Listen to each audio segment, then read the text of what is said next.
from GRTS. It's your weekly sports show that looks at some of the main stories making the headlines in the world of sports with me, Fatou Jassy. And I am Abdullah Baji.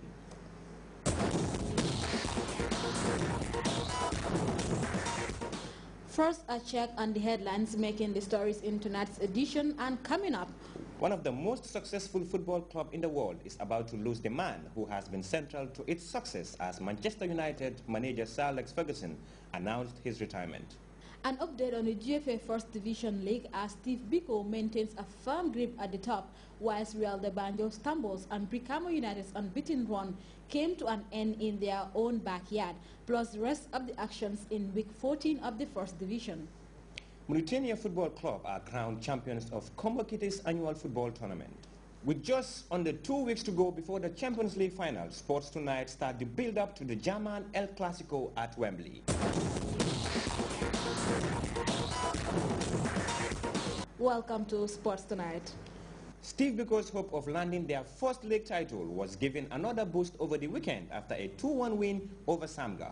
The win extended the Giant Killers' lead at the top to 27 points, 5 points ahead of Real de Banjul in second place. MS Jallo now brings us up to date with the results and standings from week 14 of the GFA First Division League, including the end of Brikama United's unbeaten run in this roundup. Steve Biko maintained their grip on first place in the GFA First Division League after a 2-1 win over Samga in week 14 of the country's premier football competition.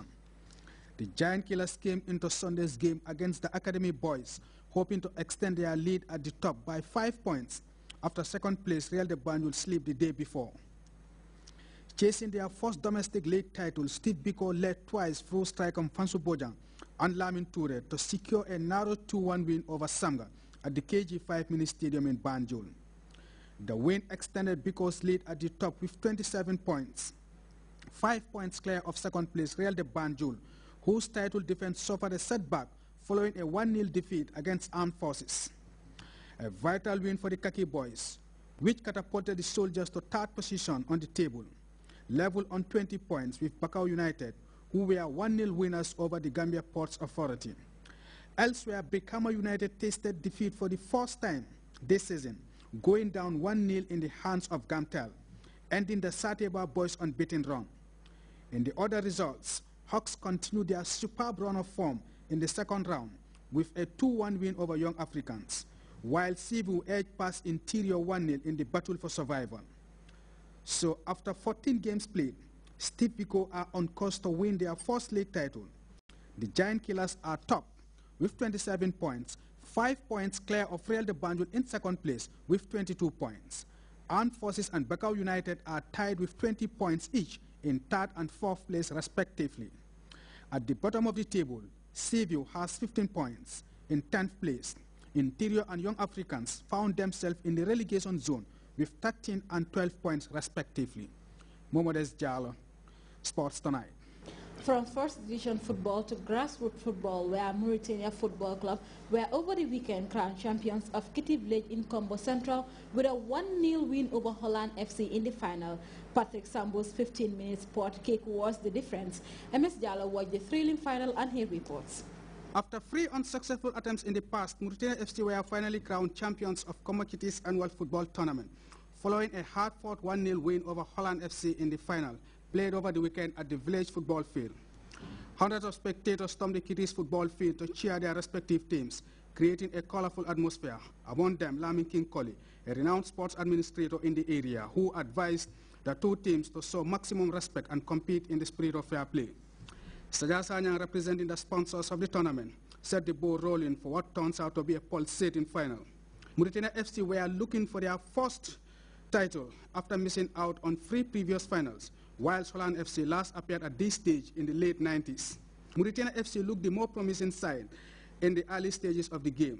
Lamin Dabo had the first attempt on goal, but despite finding himself in a perfect shooting position, his shot was straight into the hands of goalkeeper Lamin Sedi. Mauritania's early dominance forced the opponent's defense into conceding an early penalty when Patrick Sambu was brought down in the box. The striker himself took the responsibility of converting the spot kick, and he calmly shot his side into the lead, sending the goalkeeper the wrong way, with just quarter way into the first period. Holland FC responded very well after going down but were wasteful in front of goal. Lamin Dafe, Abdi Diouf, and Usman Sedi all came very close, but couldn't find a target. With the game still poised on a knife edge going into the second half, more and more spectators found their way to the football field. Even nursing mothers with their young ones could not afford to miss the action, with fans of both teams singing and dancing throughout the game, depicting the scene of a typical village final. Holland FC were far the better side in the second period, piling relentless pressure on their opponents, desperate for an equalizer, but were held back anytime they came on the offensive by some resolute defending. Mauritania FC held on to their narrow lead to win by 1-0, and their fans stormed the pitch after the final whistle. At last, they are worthy champions, much to the delight of their officials. The champions received a trophy and a cash prize.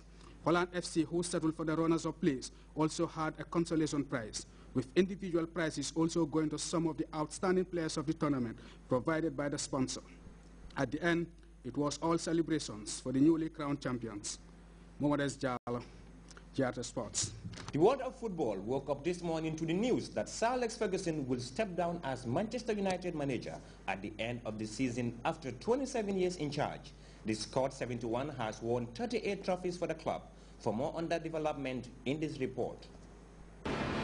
Hello, I'm Alex Thomas at CNN Centre with continuing coverage of the shock news this morning that Sir Alex Ferguson, manager of arguably the most famous football club on the planet, Manchester United, will step down at the end of the season. Even though he's 71 years old, the timing of his announcement has taken the football world by complete surprise. He's been at Old Trafford for an unprecedented 26 years, taking them to 13 Premier League titles and taking their total to 20 English championships altogether. It is a very, very rare thing for a manager to be at a football club so long, and he has produced several world-class teams. That's his record right there, joining in 1986 when Manchester United was still a famous name in English and world football, but hadn't won a major trophy for some time, other than cup competitions. They certainly hadn't won the league for decades, and he's taken his total number of trophies to 49, 38 with Manchester United, would you believe, including 2 Champions League titles. Most famously at the Camp Nou in 1999, when they scored twice in added time at the end of the match, and then again in Moscow in 2008, when they beat English rivals Chelsea in the final. I'm now joined in the studio by Mohamed Jallo, the very own producer of Sports Tonight. Mohamed Jallo, tell us your own take on Sir Alex Ferguson's resignation. Anyway, thank you very much, Fatu. It is the big news that is making all the headlines in all the news channels. Ferguson retiring at the end of the season.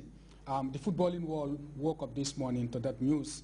Anyway, I personally am shocked. I'm sad. You understand? This was something that we were expecting, but not today. Ferguson's retirement has been rumored since 2008 that one day, you know, the gaffer, Foggy, will call it a time on his illustrious, glittering career at Old Trafford. But with the news coming today, was definitely a shock for the footballing world. We are shocked for the fact that world football is going to lose one, if not the best, tacticians in football. Ferguson has had an amazing career, starting from Aberdeen before joining Manchester United in 2008. In 1986.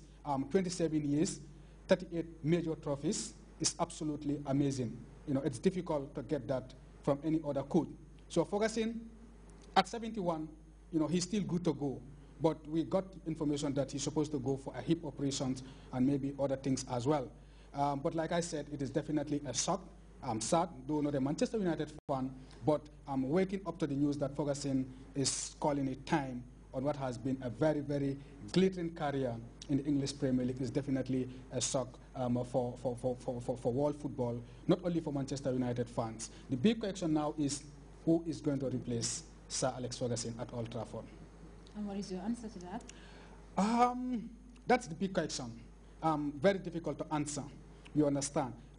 Initially, people were mooting Pep Guardiola to succeed the gaffer at Old Trafford, but Pep